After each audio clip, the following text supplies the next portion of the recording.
పరిచారు. దసరా కానుకగా పెండింగ్లో 4 డిఎల్లో 2 ఇస్తారనుకున్నాం. 12వ పిఆర్సీ నియమించి ఐఆర్ ప్రకటిస్తారని ఎదురు చూసాం. కూటమి సర్కార్పై ఏపీ స్టేట్ ఎంప్లాయీస్ అసోసియేషన్ అధ్యక్షుడు నల్లపల్లి విజయభాస్కర్ ఆగ్రహం.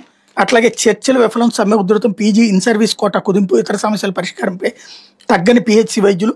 నేటి నుంచి ఎమర్జెన్సీ సేవల బహిష్కరణ. గురువారం చలో విజయవాడకి పిలుపు. శుక్రవారం నుంచి ఆమరణ దీక్షలకు దిగుతామని హెచ్చరిక అన్నట్టు వార్తను హైలైట్ చేశారు.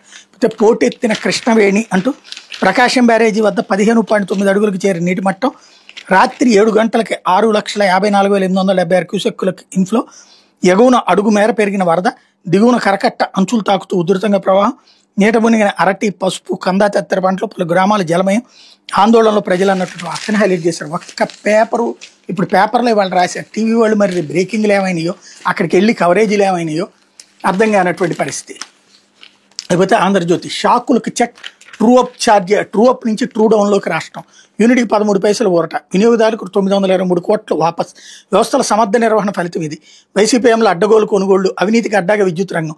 ఫలితంగా 9 సార్లు ఛార్జీలు పెంపు. ట్రూ అప్ ఇంధన సర్దుబాటు ఛార్జీలపై వినియోగదారులపై 32,000 కోట్ల భారం. విద్యుత్ సంస్థల అప్పులు ఊబిలోనే. నాడు ట్రూ డౌన్ని పంచుకున్న డిస్కంలు నేడు ప్రజలకి తిరిగిచ్చేయాలని నిర్ణయం. ఈఆర్సీ చరిత్రలోని తొలిసారి జీర్ణించుకోలేకపోతున్న వైసీపీ. ప్రజల్ని ఎంత చక్కగా మోసం చేయొచ్చనడానికి సాక్ష్యం ఇది. ఎక్కువ డబ్బులు గుంజర్రా, మీరు ఆ డబ్బులు తిరిగి ఇచ్చేయండిరా అని చెప్పి ఆదేశిస్తే రెగ్యులేటరీ కమిషను అది జీర్ణించుకోలేక, అబ్బెబ్బే ఇది చాలా కష్టపడి సంస్కరణ చేయడం వలన ఇలా డబ్బులు వచ్చినాయి, మిగిలిపోయినాయి అని చెప్పి ప్రజల్ని ఎందుకు ఎంతకాలం మోసం చేస్తారు? అంటే చదువు రాని నిరక్షరాస్యుల్ని, లేదా చదువు వచ్చు అనుకుంటున్న చదువుకున్న మూర్ఖులని మోసం చేయడానికి ఎట్లాంటి దిక్కుమాలిన జర్నలిజం చేయాలా? ఇంత నీచ జర్నలిజం చేయాలా?